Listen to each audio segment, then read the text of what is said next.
ကိုအောင်မြင့်ကတော့ကြိုက်ထိုဇာတိပါတိန်စီရဲ့လမ်းဟောင်းမှာလက်ဖေးဆိုင်တွေကိုဖွင့်ထားပါတယ်ဒါပေမဲ့ခေတ်ကလည်းတနိုင်ငံလုံးမှောင်ခိုလုပ်နေတဲ့ခေတ်ပဲမှောင်ခိုစီးပွားရေးစနစ်တွေကလည်းထွန်းကားပြီးတော့မှောင်ခိုလုံးမှကြီးပွားနိုင်တဲ့မဆလာခေဒါကြောင့်လဲကိုအောင်မြင့်တယောက်ကလည်းတမယိုးချလုပ်နေတဲ့လက်ဖေးဆိုင်အလုပ်ကိုတော့မိသားစုနဲ့လွှဲထားခဲ့တယ်သူကတော့ဖြက်လန်းကနေချမ်းသာဖို့ပဲမျှော်လင့်ပြီးတော့မှောင်ခိုလောကတွေကိုဝင်သွားခဲ့တယ်။အိမ်နီးချင်းနိုင်ငံအလုံးရဲ့ဝင်ပေါက်ထွက်ပေါက်ရှိတဲ့လမ်းကြောင်းတိုင်းမှာတော့မှောင်ခိုတွေကရှိတယ်။တချို့လမ်းကြောင်းတွေကလည်းပြည်ပကထွက်တဲ့စားတောက်ကုန်လူသုံးကုန်အမျိုးမျိုးပြည်တွင်းကိုဝင်ရောက်လာတဲ့လမ်းကြောင်းတွေပဲဖြစ်တယ်။တချို့လမ်းကြောင်းတွေကတော့ပြည်တွင်းကအဖိုးတန်တန်ရန်ဇာတာတွေကိုပြည်ပကိုထုတ်တဲ့လမ်းကြောင်းတွေပဲဖြစ်တယ်။မှောင်ခိုလမ်းကြောင်းတွေကလည်းလေသင်းမောလန်မီးရထားလမ်းကားလမ်းခြေချင်းစသည့်အမျိုးမျိုးပဲရှိကြတော့တယ်။ကိုအောင်မြင့်သွားတဲ့လမ်းကတော့ခြေချင်းလမ်း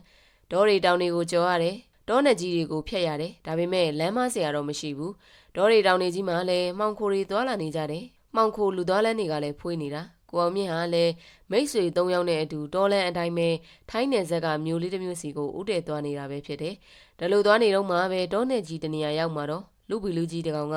ရုတ်တရက်သူ့ရှေ့မှာပေါ်လာတာလူပီလူကြီးကလည်းကိုအောင်မြင့်ရဲ့သပင်ကိုစောင့်ဆွဲပြီးတော့စိမ့်စိမ့်ဝါးဝါးကြီးကြည့်ပြီးတော့နင်းဒီနေရာကိုပြန်လာရမယ်လို့ကြောက်စရာအတန်ကြီးနဲ့ပြောတယ်ပြောပြီးချင်းမှာပဲပျောက်ကွယ်သွားလေတော့တယ်ကိုအောင်မြင့်ကလည်းသူနဲ့အတူဆက်လိုက်မလာဘဲနဲ့တယောက်တည်းကြောင်တောင်ဖြစ်နေတာကိုကြည့်ပြီးတော့အဖော်တွေကလည်းအံ့ဩနေမိတယ်ကိုအောင်မြင့်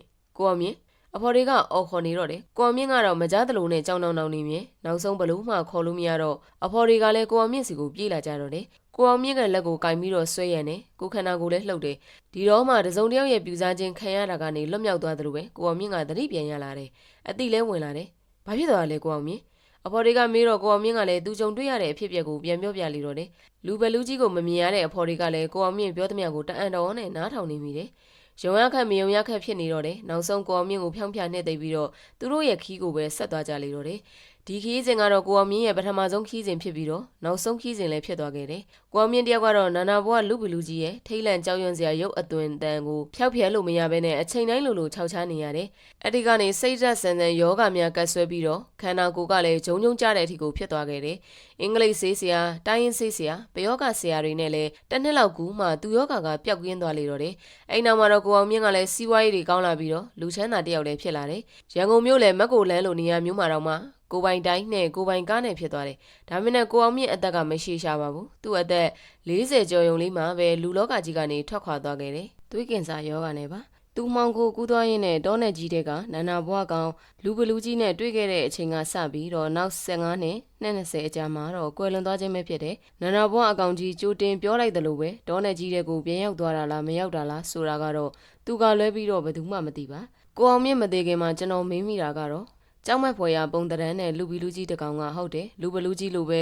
ကိုအောင်မြင့်ကတွေးလိုက်မိတော့တယ်ရုပ်ရှင်ထဲမှာကြည့်ဘူးတဲ့ဘလူတရဲတကောင်နဲ့ပုံစံကလည်းတူတယ်ဘူပေါင်းကြီးတစ်လုံးလိုပြောင်ပြီးတော့အစီအစ်နေတဲ့ကိုခန္ဓာမှာအင်ကြီးကလည်းဝတ်မထားဘူးပစိုးကွက်ကျဲတစ်ထည်ကိုပဲဖျူဖျဲနဲ့ကရောင်းကြိုက်ထားတယ်ကရုံးပြောင်ပြီးတော့အရက်ကြီးကလည်းမြင့်မြင့်မှ6ပေကျော်9ပေလောက်ရှိမယ်တဲ့အဲ့ဒီလူပီလူကြီးကတော့ကိုအောင်မြင့်ရှိကိုဘုံကနဲ့ဆိုပြီးတော့ပေါ်လာရင်းပဲဖြစ်တယ်ပေါ်လာပြီးချက်ချင်းမှာပဲကိုအောင်မြင့်ရဲ့သပင်တွေကိုလည်းစောင့်ဆွဲလိုက်တယ်ထိတ်လန့်စရာကောင်းတဲ့မျက်လုံးကြီးတွေနဲ့လည်းစိမ့်စိမ့်ဝါးဝါးကြီးကိုလည်းကြည့်နေတယ်နောက်ပြီးတော့အက်ကွဲတဲ့အတန်ကြီးနဲ့လည်းကိုအောင်မြင့်ကိုပြောလိုက်သေးတယ်နင်းဒီနေရာကိုပြန်လာရမယ်ပြောပြီးတာနဲ့ကိုအောင်မြင့်ရှေ့ကနေပြီးတော့ချက်ချင်းပဲပျောက်ကွယ်သွားတယ်ကိုအောင်မြင့်တယောက်ကလည်းထိတ်လန့်ခြင်းနေနဲ့ပဲကြောင်တောင်ငေးကြည့်ပြီးတော့ကြံရိတ်ခဲ့တယ်လို့လည်းဆိုပါတယ်ဇလန်းလေးကဒီမှာတင်ပြီးဆုံးသွားပါပြီရှင်ဇလန်းလေးကိုရေးသားပေးတဲ့မုံရေးသားရှင်ကိုလည်းလေးစားစွာနဲ့ credit ပေးရင်အားလုံးပဲ good night ပါရှင်